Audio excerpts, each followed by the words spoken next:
mais uma vez no nosso Papo Entre Amigos com o professor Celino, professora Gláucia e eu, professora Heloísa. E hoje nós vamos falar de um julgado muito interessante do STF, que decidiu sobre a questão do Uber, não só do Uber, mas de todos os meios de transporte através de aplicativos.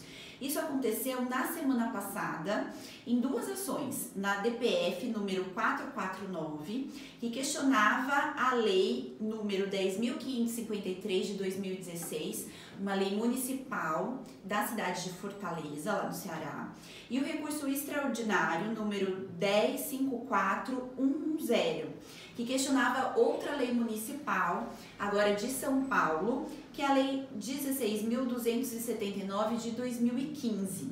E na oportunidade, o STF entendeu que essas leis elas são inconstitucionais, porque elas proibiam a utilização desses aplicativos para o transporte nas cidades, principalmente nas metrópoles.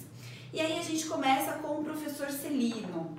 Professor Celino, gostaria que você falasse pra gente, né? Você concorda com a decisão do STF? Não concorda? Tem aí algum fundamento constitucional? O que eles utilizaram de fundamento para essa decisão? Como que funciona isso? Olá, boa tarde, tudo bem? Boa noite ou bom dia, boa madrugada. Eu não sei a hora que você estará assistindo esse vídeo, essa nossa enquete a respeito do Papo Entre Amigos. É um prazer estar aqui do lado da professora Heloísa, da professora Gláucia.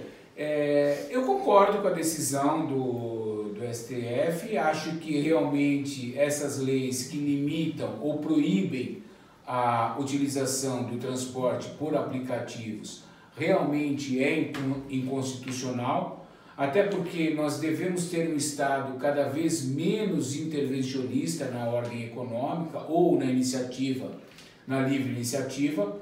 Nós temos aí de um lado o artigo 170 da Constituição, que garante a livre iniciativa, e essa livre iniciativa, então, ela não tem que ter tanta intervenção do Estado. Nós precisamos pensar em mobilidade urbana. A questão da mobilidade urbana também é um princípio constitucional, que é uma das vertentes utilizadas para a alegação dessa inconstitucionalidade. Então, deixando essa situação, porque, na verdade, o artigo 170, ao tratar da ordem econômica, o artigo 170 da Constituição Federal, ao tratar da ordem econômica, justamente a ordem econômica ela vem para atender aos princípios básicos da República, descritos lá no artigo 1º. Então eu concordo absolutamente.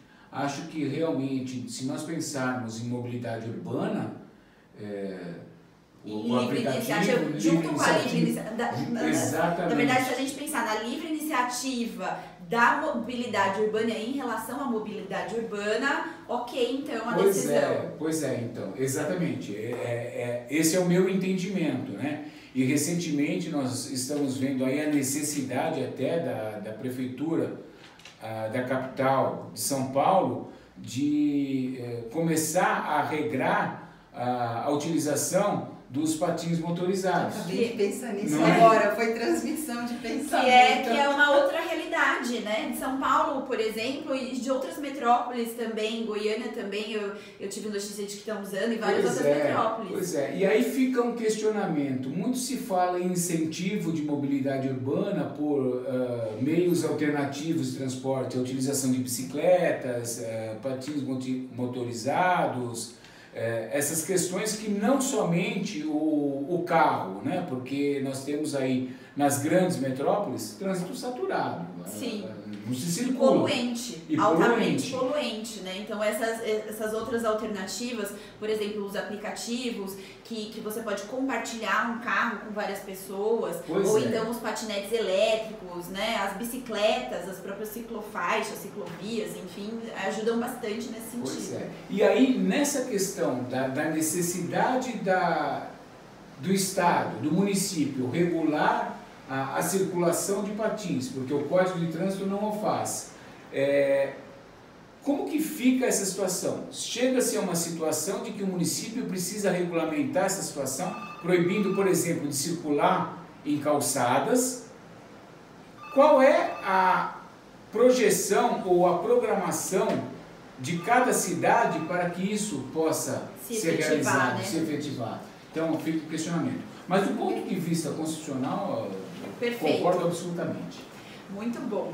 E, professora Glaucia, eu gostaria de saber essa relação com essa decisão, primeiro se você concorda com a decisão do STF, e depois eu queria que você relacionasse com o direito do consumidor. Violou algum princípio constitucional que protege o consumidor ou beneficiou? Como que fica essa tratativa? Na verdade, feliz de estar aqui novamente com vocês. Na verdade, a sociedade evolui. As necessidades, a tecnologia está aí, né? As modernidades, as necessidades das pessoas, dessas relações humanas. Então, a gente não tem como regredir. Nós temos que evoluir caminhando com essa tendência. Ok, então, as circunstâncias elas vão surgindo. Então, nós tínhamos ali os taxistas, que tinham um monopólio dentro do mercado, e vieram essas modalidades, assim como que nem quando nós lembrávamos, uma locadora de vídeos. Hoje você loca um vídeo pela internet. Então, são mudanças de perspectivas de uma comunidade maior. Então, se vê essa necessidade, aí surgiram esses aplicativos dentro do mercado de consumo. Lembrando sempre que o consumidor ele é vulnerável numa relação de consumo. Então, quando nós pensamos na Constituição e no Código de Defesa do Consumidor, há esse cuidado com relação ao consumidor. As coisas surgem de uma maneira muito rápida, sem controle, é o papel do Estado regulamentar, mas jamais proibir.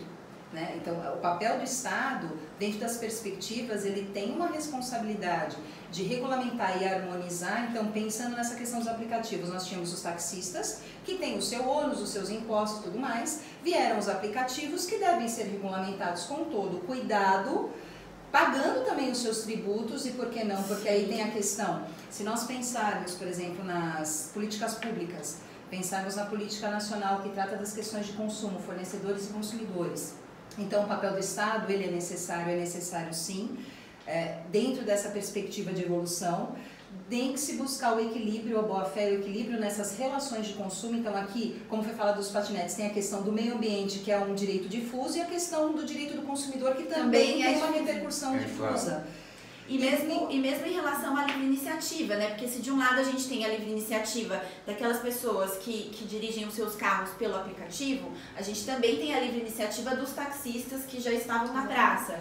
Então, e tem a questão da livre concorrência. E a livre concorrência. Por isso que você não pode proibir, mas você tem que harmonizar e viabilizar o quê? Que tudo seja de uma forma equilibrada, sem cometer injustiças dentro dessas relações.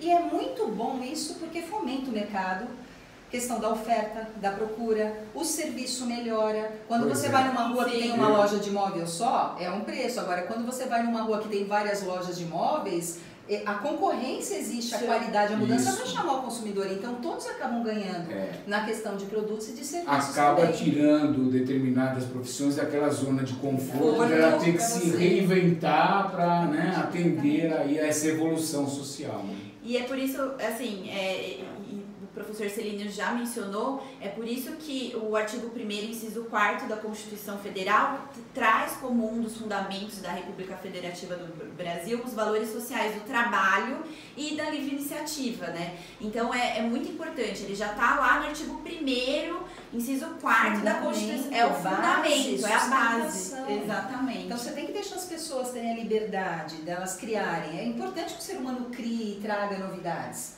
E depois o papel do Estado é trazer um equilíbrio, né? E fomentar. E a decisão também, concordo com o professor Celino, está dentro de uma linha de razoabilidade e proporcionalidade. Isso. Até para atender a finalidade da República. Sim, para atender essa finalidade. Porque a livre iniciativa, ela vem justamente para atender a proteção da ordem econômica, a proteção à livre concorrência, à livre iniciativa. Ela vem justamente para que esta livre concorrência dentro do mercado de consumo, ou colocada à disposição para o mercado de consumo, justamente atenda à finalidade da República Federativa do Brasil.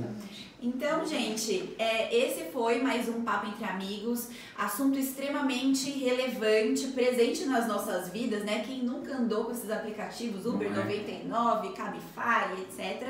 Espero que vocês tenham gostado, comentem, curtam, falem as suas dúvidas, deem as suas sugestões, tá bom? E semana que vem estaremos aqui no nosso Papo Entre Amigos. E fortes. Tchau, Obrigada, gente. Fiquem Um com beijo. Deus. Até mais. Até mais. Tchau, tchau.